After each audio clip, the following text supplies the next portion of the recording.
So moving forward with Watson, he says he has no intention of settling any of these cases. So does that mean that, week 6, big Thursday night game, Sunday night game, or what have you, we could be getting ready for the game and somebody has a sit-down interview and they're talking about it, or we find out more information about what happened? I mean, this is an open situation. It's not open and shut. So how does that work? It was just a few weeks ago that Pete Carroll said he has no intention to trade Russell Wilson, and I don't say that flippantly.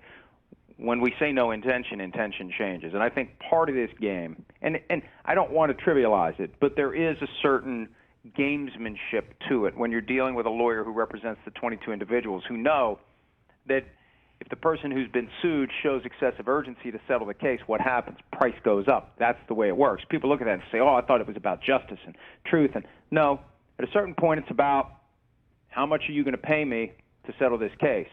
And how much is it worth to you to not have this cloud hanging over you, your employer, and your new NFL city? So if he says on Friday, I want to settle these cases, price goes up. So he tried to finesse it by saying no intention to settle, I want to clear my name. That's the signal that his camp has been sending. They intend to go forward. They intend to fight. They intend to prevail. And think about how the process is going to go. You're not going to try all 22 at once. You're talking about one after another. It's going to take half of a year at least to process these cases, unless you're doing 2 or 3 a week, and maybe you can. I don't know. But you're talking about a lot of work, a lot of effort to go through 22 trials. I think at the right moment, at the right time, they make settlement offers. They come up with a way to properly resolve these cases. Jimmy Haslam said he trusts that Deshaun Watson's camp will do the right thing. And the one thing that I think Watson's camp needs to understand, and I'm not sure that they did as of a week ago, maybe they do now. If there's 22 cases pending, Rich, when the season rolls around, there's a real good chance he's ending up on paid leave. 22 is too many. 1 or 2, what can you do? Who can stop anyone from suing anyone else for anything? You get to 22, you're at the point where something happened that shouldn't have happened here, and we're not going to let this guy play until these cases are resolved. So, to the extent that he thinks he's going to get suspended 6 games and everything's going to be fine, he may not play for a full year.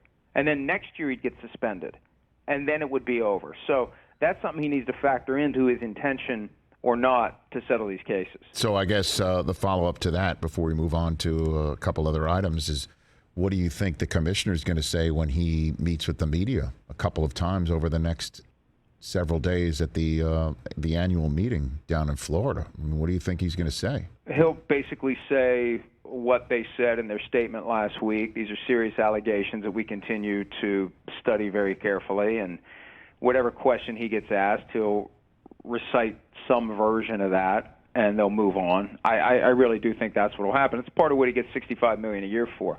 Those 4 times a year when he's in a press conference and the tough questions come his way, he finds a way to get through the minefield and move on to the next topic. So I don't think we'll get anything new or any type of revelation. Now, the offseason program starts April 19 for the Browns, and they expect Deshaun Watson to be there. And in theory, he could be put on paid leave before then. But the NFL typically waits until football season to do that kind of thing, because if you put him on paid leave then, you make it a big deal, and more people know about it.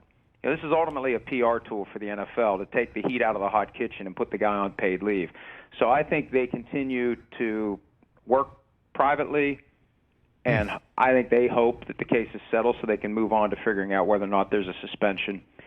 But otherwise, to not make this a bigger story than it is. So you think it's possible he gets on the commissioner's exempt list until everything gets settled, and then he'll get suspended? Like, it's entirely possible, this 5-year deal, that he might not play for an entire first year of it? Like, that's I think it's entirely possible that if 22 cases are pending, when August rolls around, they'll put him on paid leave. And I think that he needs to understand that in no uncertain terms. And once he does, that's when his no intention to settle the cases will become every intention to settle the cases. But he's got to understand what it means to fight. And even though there's not a price to be paid, because he still gets paid, the price is you don't get to play. And the NFL has always said they don't think that's punishment. Of course it's punishment. I mean, you want to give anybody else a paid vacation from their job, 99% of the people out there would say, I'll take it.